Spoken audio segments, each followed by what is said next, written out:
What a catastrophe! Hi, this trade don't cut and I don't use this game money trade.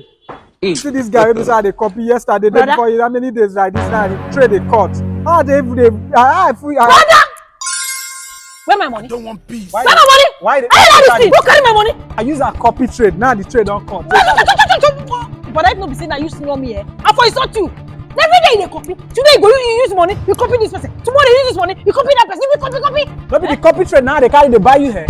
Just because I copied today it cut, yesterday it cut, day before yesterday, and even the other day say it cut. Now make it they share they give me because I use that your money. Why you do like this? If I don't like this way they do. Your boyfriend not buy you here. My brother no dey tell me this Your thing. boyfriend not buy you here. If I want buy quad, I will come meet you. But not be me they buy and they give you. Not be my money they carry they buy and they give you. Everything I they buy. So if everything one they buy for me, you know how many things one they buy one on the house. So why you know they don't touch my money? Don't touch my money. I don't tell you, if you try, not try, I will collect the hair. All the things I don't buy, I will collect that from you. I don't tell you. No, they use my money. So if I copy say it cut, they share, they give me. No, they use my money. They give me the money. No, they use my money. They copy nonsense. They do that junior brother. They thief person money up and they do copycat. No try them again. I don't tell you. Nonsense. God, no shout for me again, no. Next time, no shout for me. If you shout for me, I'll carry that hair from where you wear. So I'll carry that. Come on, you go meet your boyfriend with empty hair. They shout, they give me. Don't try them again. This guy said to say they copy trade for himself. This guy live be his history. See his history like this now. Now only 2 times he don't even win and I don't even check him.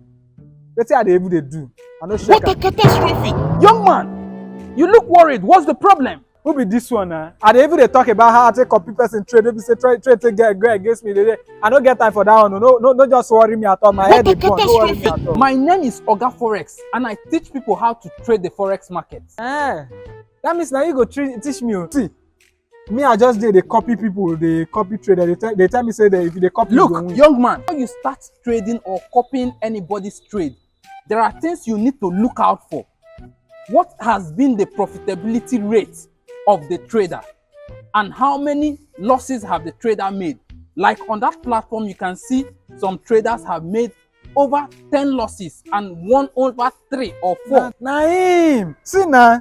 See this guy, see the history now they check and see. Now only 2 dey green. The other one just dey red, minus. See. That is a bad trader. Mistake when I do with that. This is the reason why you need to join the probabafx Academy. We teach you insights and basics of forex trading before you start trading.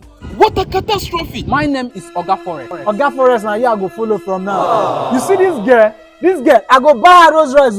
I go buy her Rolls Royce. But this is what I go buy her Rolls Royce.